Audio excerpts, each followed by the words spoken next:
नमस्कार, माझं नाव विश्वजित अमर ठाकरे, ज्योतिबा डोंगरवली हक्केदार पुजारी. चैत्र यात्रा यावेळी यमाई देवीकडे जाऊन आपलं पालखी सोहळा यमाई देवीच्या इथे प्रस्थान होऊन तिथे जमद अग्नी यांच्यात एकच शिके कॅटरे समुदायांचा विवाह संपन्न होतो. त्यावेळी प्रत्येक गावातील शासन गाडी असेल मानाच्या, या 108 मानाच्या काट्या सोडून इतर अनेक प्रत्येक गावोगावी भक्तिमय याच्या वातावरणातून सर्वजण आपल्या इथे शासन गाड्या घेऊन येतात. त्याची उंची कमीत कमी सरासरी 40 ते 45 फूट असते, जेणेकरून प्रशासनाने याचा हे घेतलाय की जास्तही मोठी नको आणि जास्तही लहानही नको, कारण का धोका पातळी या गर्दीच्या पिरियडमध्ये सर्व सिच्युएशन हँडल करता आली पाहिजे, यासाठी या सोहळा संपन्न केला जातो. त्यामुळे यामध्ये शासन गाड्यांचाही सहभाग हा तितकाच महत्वाचा आहे. कशा पद्धतीने चैत्र यात्रेचा उत्सव साजरा केला जातो? प्रत्येक गावातून सर्व लोक हे भक्तिभावाने आलेले असतात. ज्यावेळी पालखी सोहळा 5:30 ला मंदिरातून बाहेर पडतो, त्यावेळी सर्व भाविक भक्त हे आपले सर्व सुख दुःख विसरून पालखीवरती गुलाल खोबरं हे भक्तिभावाने उधळण्यासाठी येत असतात. त्यामुळे जो आनंद जो त्यांना या सोहळ्या निमित्ताने मिळतो तो 12 एप्रिल रोजी आपल्याला पाहता येईल. तरी आतापर्यंत तरी 108 शासन गाड्या नोंदणीकृत आहेत. इतर गावातून येणाऱ्या या वेगळ्या शासन गाड्या आहेत. प्रत्येकाची भावनाही वेगळी असते, त्यामुळे प्रत्येक गावातून एक शासन गाडी येतच असते.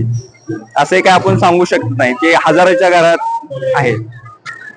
शासन गाडीची उंची कमीत कमी 40 ते 45 फूट ही प्रशासनाने दिलेली आहे आणि प्रत्येक गावातून ही शासन गाडी कोण चालत आणू शकतो, कोण ट्रॅक्टर मधून हे अशा आणतात. परंतु त्या काट्या मंदिरामध्ये आल्यानंतर इथे पूजन करून इथून ते उचलून यमाई मंदिरापर्यंत ती भेटीसाठी नेली जाते. सर काय स्वरूप प्रत्येकाचं स्वरूप वेगळं असतं. ज्या मानाच्या काट्या आहेत त्या काही काट्यांना रेशमी कापड वापरलं जातं, काही काट्यांना आपल्या वेल्वेट मध्ये वापरले जातात. हे प्रत्येकाच्या काठीनुसार त्यांचा हे ठरलेलं आहे.